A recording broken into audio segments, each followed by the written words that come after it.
So can you grill in a reverse flow smoker? Well, I'll tell you what, stay tuned and find out. We're going to answer that question today on the podcast. You're listening to the PitMaster Secrets podcast. Yeah, so this is another one of those questions in the series of can you do this or not kind of topics.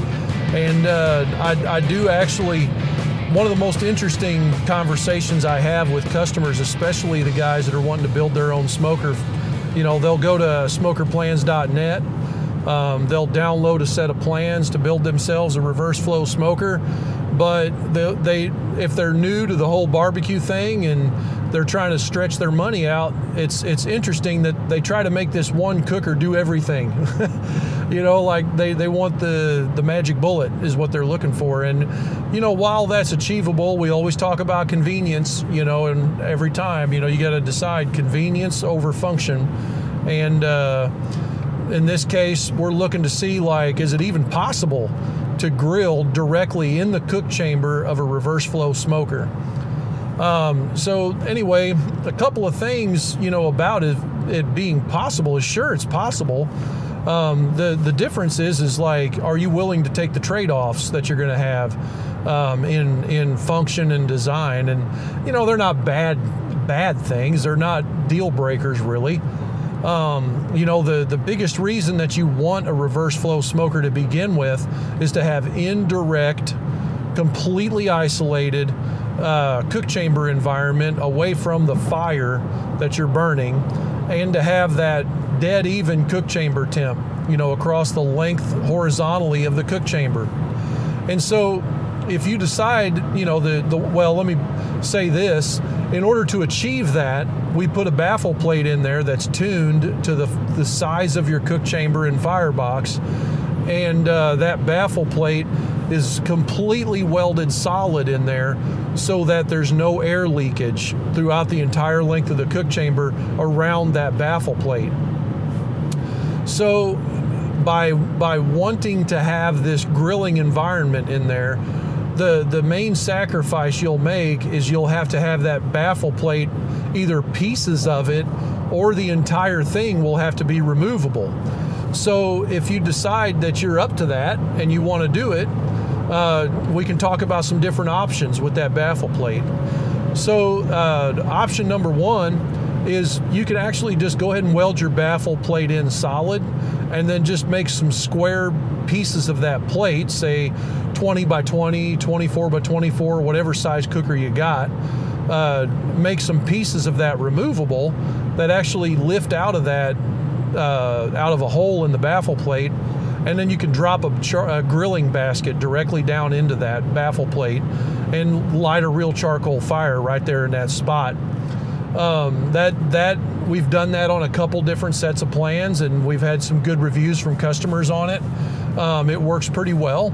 The problem with doing it that way is going to be cleanup. You're going to get grease that leaks down under the baffle plate, and you're going to have to power wash all that grease out of there. So you might have to incorporate a second grease drain or something in there to accommodate that. A second option for your baffle plate is to actually just make it into tuning plates. You just make it into short pieces. You know, they can be 12 inches, 6 inches, they can be 2 foot long, whatever you can handle, and make those whole pieces of baffle plate pull completely out of the cook chamber entirely. Then this frees up a little more functionality because you can actually make a charcoal basket that hangs in the same place the tuning plates went, and you can slide that around inside the cook chamber left to right. This is going to help out quite a bit because you could actually have that charcoal basket on the same side as the smokestack if you're just looking to, say, do some indirect cold smoking or something. You can build a small charcoal fire with a little bit of wood on it on the firebox end of the pit, open the smokestack right above it, and then you're going to be able to have your meat sitting on the other end, so it's completely indirect, and the heat can escape the cook chamber while the smoke can kind of roll around in there a little bit. Or you can actually do indirect with the charcoal basket in the cook chamber slid all the way to one side. Say you're doing steaks or tri-tips and you want to reverse sear, You could put an air inlet on the opposite end of the cook chamber and put your charcoal basket down there. Use your smokestack to direct convection across the cook chamber. Go ahead and smoke your meat, bring it up to about 120 to 129, and then hit it over the top of them coals to do the sear. Build your crust right after you smoked it for a little bit. So both of those are really good options that you can do. As far as a charcoal basket goes, I would probably tend to make something about 2 to 3 inches deep, and it doesn't need to be that large. Just depends on how much direct grilling you're going to do. Say you're going to try to do 50 burgers, well, you're going to need a little more room for charcoal bed, so you can get directly over that. So you'll want a bigger charcoal or a bigger cook chamber. If you're just looking to do a few steaks and you just need a spot for searing, you're not going to need as much charcoal, so you don't need as big of an area. But like I say, I like to either make it where I put a charcoal basket directly in the bottom of that cook chamber, sitting in the bottom of the cook chamber, or I like to make a tray that slides left and right in that cook chamber, so I can control where my hot spot is, my hottest zone is in the cooker. And you're going to have charcoal, you're going to have your cooking grates right above it, so you're going to need to make sure you can move it around a little bit, to be able to access your coal bed.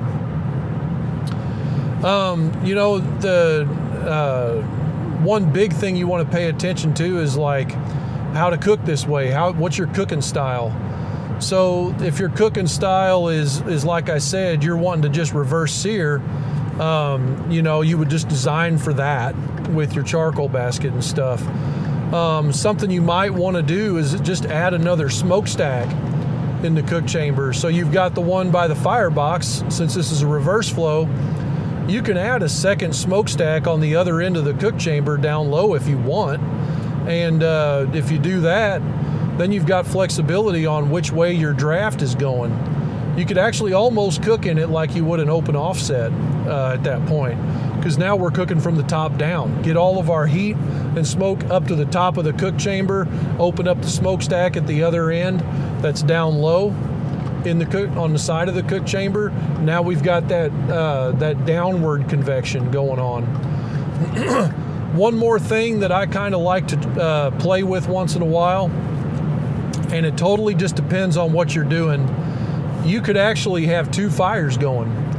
If you're looking for an interesting cooking style, you could actually go ahead and light a small fire in your offset firebox and maintain a smaller than normal fire, and then have your charcoal tray in the cook chamber off to the opposite end. That would allow you to have a really hot zone and be able to have a more smoking temperature at the other end if your cook chamber is big enough. There's nothing wrong with playing around with all different sorts of methods. That's what the SmokerBuilder thing is all about. There's no wrong way to build a pit, and there's no wrong way to cook on one, really. So right now what we're working on is what we call a hybrid patio model. And it's very similar to what I just described. You're going to have an offset firebox on the right-hand side. You're going to have a horizontal cook chamber, 2 smokestacks in it, one on each end. The one over the firebox end is going to be at the top of the cook chamber, and the one on the other end is going to be down low, just like an offset. And we're going to put tuning plates in there just like a traditional offset. And that's going to give you maximum flexibility inside that cook chamber environment so that you can control where you want hot spots and where you don't. But you could also remove all of those tuning plates, and you could put a charcoal grate right inside that cook chamber. So anyway, if you're interested in something like that, there's a couple ways of finding out more information. You can get on our newsletter. Just go to SmokerBuilderMFG.com and look at the bottom down there. There's a place to subscribe to the email newsletter. You can also go to our link tree, which is in all of our social media places. It says linktr.ee/SmokerBuilder. You could also just navigate there. But that'll get you a place to literally put your email address in and get on our list. Another thing you can do is give us a call, 573-612-1315, and ask for me, Frank, and I'll talk your head off about it. Or just be watching the website when we launch. Anyway, guys, we appreciate you listening. If you're listening on podcast platform, please give us a review and subscribe to this podcast so we can get more of this stuff to you. If you're watching on some social media platform out there, make sure you hit the subscribe button. And man, if you don't mind, take a screenshot and share it on your social media profile. That would sure mean the world to me, and tag me in it so I know you're listening. Anyway, until next time, keep your smoke thin and blue. We'll see you on the flip side.